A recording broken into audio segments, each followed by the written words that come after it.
Aujourd'hui, dans l'Évangile, Jésus nous apprend à ne pas avoir peur de nos talents et à ne pas vivre dans la rivalité par rapport à nos frères, à nos sœurs, à tous les gens qui nous entourent. Bonjour à tous. Aujourd'hui, dans l'Évangile, toute l'Église va lire la célèbre parabole du maître qui donne ses talents, qui les distribue à 3 de ses serviteurs au moment où il part en voyage.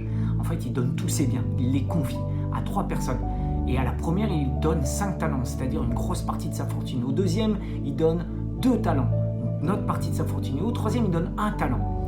Il les distribue et ils sont censés les faire fructifier jusqu'au jour où ce maître reviendra. Un jour, le maître revient et demande à ses serviteurs, à ses 3 serviteurs, de lui montrer ce qu'ils avaient accompli, comment ils avaient été fidèles. Alors le premier, celui qui a eu 5 talents, en donne 5 autres, c'est-à-dire 10 talents. Et le maître le regarde en lui disant « Bon serviteur, bravo pour ce que tu as fait, bravo pour les talents que tu as fait fructifier, bravo pour ce que tu as donné sur terre, autour de toi, dans ton travail, dans ton couple, avec tes amis.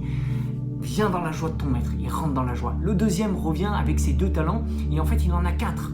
Donc il l'a fait fructifier aussi. Il a fait fructifier en lui les dons que Dieu lui avait donnés. Et ça nous pose une question en nous, en nous disant « Mais alors quel don j'ai, quel talent j'ai ?» Vous vous souvenez tous que quelquefois quand on est dans un collège ou un lycée, on nous demande quels sont tes dons ou tes talents, ou même quand vous faites un entretien de travail, quels sont vos dons, quels sont vos talents.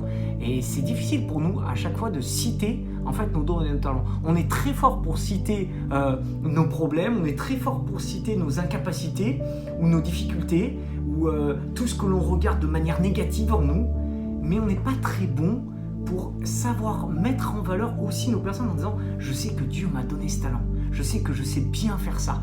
Et en fait, c'est quelque chose d'important parce que si Jésus nous raconte cette parabole, c'est qu'il veut nous apprendre quelque chose.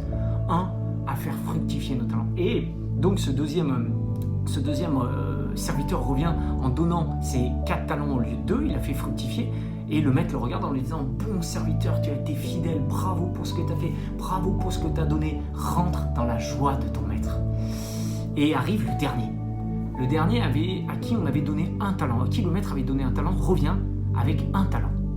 Le donne en disant « J'ai eu peur et je suis parti l'enterrer. » Et ça, c'est une parole que Jésus nous apprend et qui doit résonner dans notre cœur.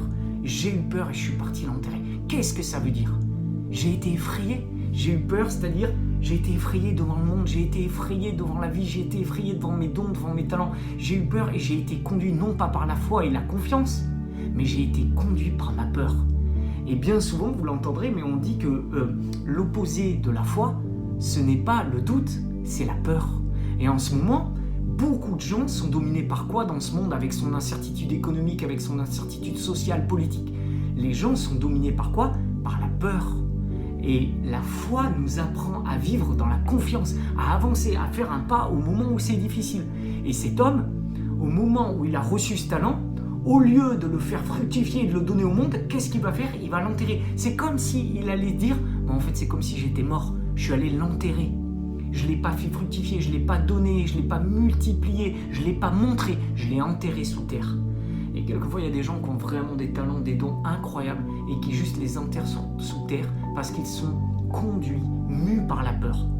Et en tant que chrétiens, nous ne pouvons pas nous laisser conduire en ces moments, en ces périodes si compliquées par la peur. Même si la peur d'un licenciement arrive, même si la peur économique peut nous envahir, même si la peur, et c'est normal à des moments d'être effrayé devant les événements qui peuvent arriver, avec ces derniers temps, même avec les attentats, des choses comme ça, d'être pris par la peur.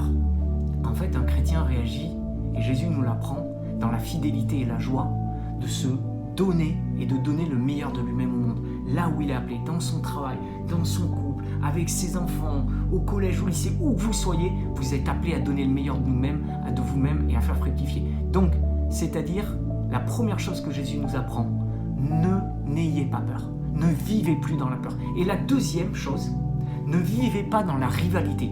Alors ça, c'est un truc qui nous arrive à tous. Je ne sais pas si vous avez eu des frères et sœurs, si vous êtes en famille, tout ça, en couple, ou dans le travail, c'est pareil. Vivre dans la rivalité, Jésus nous apprend que c'est vraiment le pire des poisons. En fait, ce gars qui a reçu 1 talent, il a sûrement dû dire « Mais attendez, moi c'est injuste, j'ai eu qu'1 talent, lui il en a eu 5, l'autre il en a eu 2, et pourquoi moi j'en ai qu'1 ?»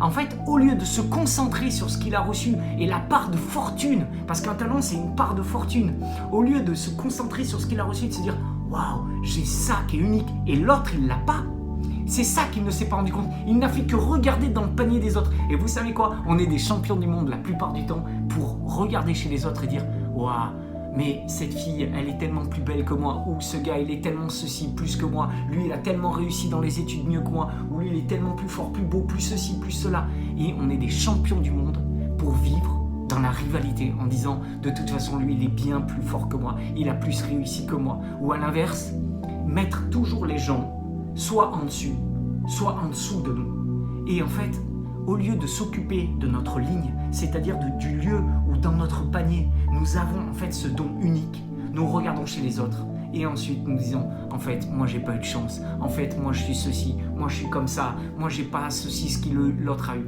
Et en fait, on passe complètement à côté de la vie. Et on peut vivre des vies entières comme si nous étions enterrés parce que nous regardons sans cesse chez les autres au lieu de regarder ce que Dieu nous a donné. Alors je vous encourage vraiment à regarder votre talent, à arrêter de regarder dans le panier des autres et de vous dire « Seigneur, quel talent tu m'as donné? Quel talent j'ai unique ?» Parce que le talent qu'il a reçu, l'autre qui en a 5 ne l'a pas reçu. Et votre talent, votre don, votre fortune, ce que Dieu vous a donné, votre don unique, il est à vous. Et à vous de le faire fructifier. Alors je vous invite vraiment, ce matin aujourd'hui à demander à Dieu de vous révéler au plus profond de votre cœur ce qu'il y a d'unique en vous. Quel est le talent que Dieu a mis d'unique en vous? Et comment vous pouvez maintenant le faire sortir de vous et le donner au monde? Parce que c'est ça la question que le maître pose au retour de son voyage.